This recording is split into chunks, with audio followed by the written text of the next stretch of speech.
Okay, so magandang hapon. Quick video lang tayo today.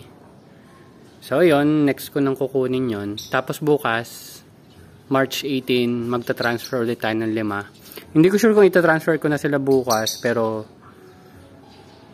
malamang may transfer ko. And ngayon, after ko rin mag-video nito, mag-foliar tayo dito. Maliban sa first set natin, yung first seeding natin ng Olmeti na February 16. Yan. Yan lang yung hindi ko fino-foliar, tapos yung iba fino-foliar ko. So ito, since March 17 ngayon, so mga 2 weeks na lang, harvest na natin to. Harvest na yan.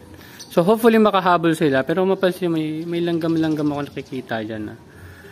Ayun. So, nag-refill ako ng konti dyan, pero konti lang, siguro mga 300 ml lang siguro na nutrient solution. Pero ina-expect ko na mag-refill ulit ako after mga 3 days. Kasi habang tumatagal, bumibilis na yung paglaki nila. Tapos dito naman, ito rin yung Olmeti. Tinanim natin yan nung March 1. So mga 17 days old. So hindi pa sila ganun kalaki. And wala naman din masyadong liwanag dito. So ayan, nila yung mga alaga natin. Ito nung February 25, Scamander, Red Crystal. So malamang yung susunod nating ita-transfer dito, tsaka may konti pang pwesto doon, ayusin ko na lang siguro, pero maglalagay tayo dito. Then check lang natin yung iba. Okay, so dito naman, hindi ko sure kung naririnig yung may karaoke. Medyo maingay. Ayan. So may mga bunga doon ng mulberry. Tapos yung ibang mulberry dito wala na. At saka ito. Yan o. So good news na siguro yan, no? Kasi bumuka na siya eh. Hopefully bumunga siya ng maayos. So dilig-diligan lang natin siya. Sana hindi siya mapagtripan ng ibon. Ayan. So hindi ko pa to nata-transfer. Pero ang plano natin dito, ayun, tatanggalin ko na.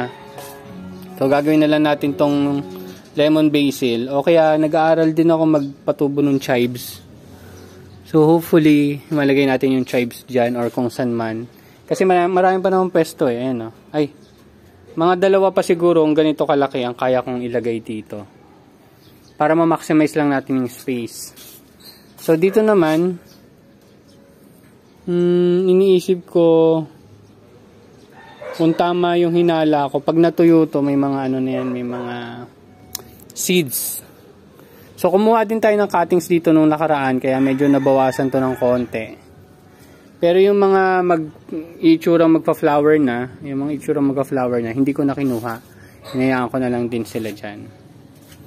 So ayun lang, so magdidilig lang naman ako. Then baka tanggalin ko na rin to. Ito naputol oh. Usually, it's either naputol to dahil sa lakas ng hangin. Kaya siya naputol. Yan. So, mukhang established na naman to. Ayan o, ito. Kasi, hindi ko lang alam kung kailan ko to. Parang mga 2-3 days ago ko to transfer. So, mukhang stable naman sila. Pero didiligan lang natin sila. So far, yung tubo, hindi ko pa nabibili ng end cap. Tapos lalagyan na lang natin dyan. Yan pa yung ibang mga tubo, malalaking tubo. Sayang din kasi. So, end cap na lang siguro yung bibilin ko. And, yun. May mga bago tayong tataniman. So, yun. Bukas, expect nyo na may bago tayong ilalagay na Olmeti. Olmeti yun eh. Tinanim ko siya noong March 6. Yan, Olmeti. Yung next nun, yung susunod nun, ay Scamander, so Red Crystal. So, hopefully, bago yung susunod ay may makapaglagay na ako. Kasi yung inaantay nating harvest, 2 weeks pa. So, medyo makukulangan ako ng tataniman. Kaya, kailangan ko nang maayos yung tataniman dito. Yun lang. And, inaantay ko pa rin yung gagawa ng frame na sinasabi ko sa inyo.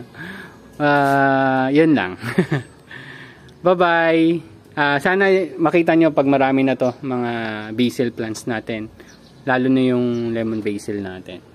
So ayusin ko lang din to bukas kasi medyo hapon na ngayon eh.